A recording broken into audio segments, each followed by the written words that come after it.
Thank you very much for this very nice.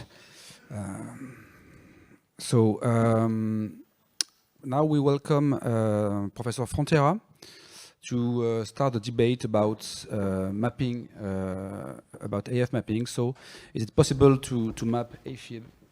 And you will try to demonstrate that it is possible. Thank you. Ladies and gentlemen, your chairman, good afternoon. Let me say first thank you for the kind invitation to. It's my first time in ISCAT as a speaker. So I will go straight forward to the point. What is the best advancement in cardiac electrophysiology? I have no doubt. This is represented by the multi-spline, multi-electron mapping catheters, the Orion, the HD grid, the Pentarray, because they can provide higher density, which means higher resolution of EP phenomena. This is due to the elevate to the excellent EGM characterization, which can really tell us what is a near from the far field. And sinus rhythm, I think, provide a detailed characterization of the EP substrate, and the pro are many. It's feasible, it's reproducible, it's reliable, and sequential mapping is okay. While doing atrial fibrillation, the consequence is either reproducible and the sequential mapping is not helpful. So the key, in my opinion, is to link the sinus rhythm with AF activity. From VT we learn that sinus rhythm and functional phenomena are key elements. And this is one of my manuscripts published on heart rhythm about the inner loop and the outer loop. And we demonstrate in the ischemic VT, almost half of the VT circuit had a line of block which was functional in nature. So it does not exist during sinus rhythm. And the electric activity during atrial fibrillation, as we know, can be focal, so due to enhanced automaticity or trigger activity, or could be to localized vented circuits, closed paths along which the electrical wavefront rapidly activates the atrial myocardium. And the way we can map this is to search for a QS pattern for focal activity or L10 interaction for localized vented circuits. This is one of my last mapping during atrial fibrillation in my lab at Humanitas Research Hospital. It's a 67 years old, persistent atrial fibrillation since 13 months. And we mapped with the Carto Finder, the new version with 7.2 Carto, which comes along with the Octarray. And this is an Octarray mapping. You can tell there is something going on here, maybe localized vented circuits. And what we do since January consecutively in every patient with atrial fibrillation is the sinus rhythm mapping. And everyone can tell that here there is a slow conduction of line of block, which creates this abnormal propagation.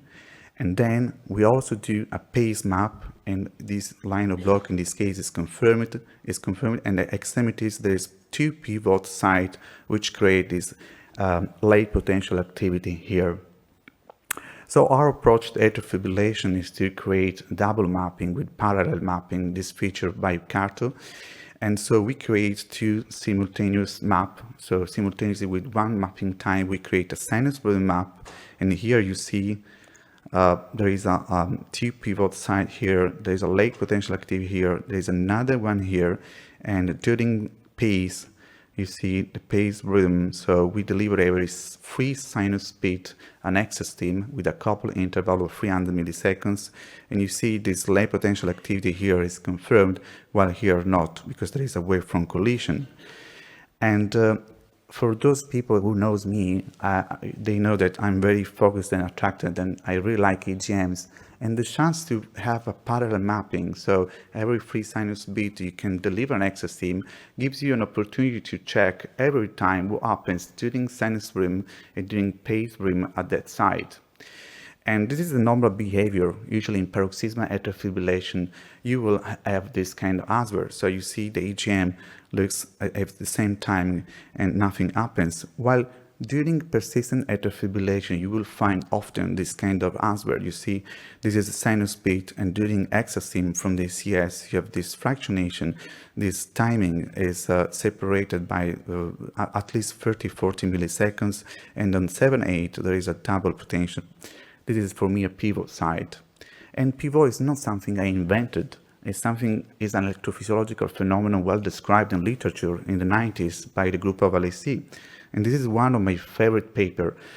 And basically, they had time to prove that wherever you pace from north or from south in the ventricular myocardium of rabbit, and you create with RF a line of block, wherever you pace from north or from south, you create a pivot point, and the wavefront turns around of 180 degree in a counterclockwise or clockwise phenomenon. And for people like EGM, you see the pivot point when you deliver an excess steam. At this side, you have a double potential. So because it takes time to cross around, and we see also the isochronal crowding. And when you deliver an excess steam under flecainide, at this point, you see you have a block. And this is what happens when we give flecainide to patient.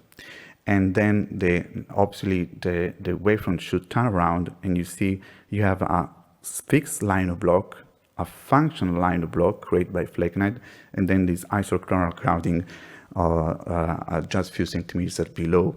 So linking the sinus fluid with AF activity has been proven by our paper in JACC a few months ago. We analyzed fixed to substrate phenomena, slow conduction, and functional phenomena, PIVO.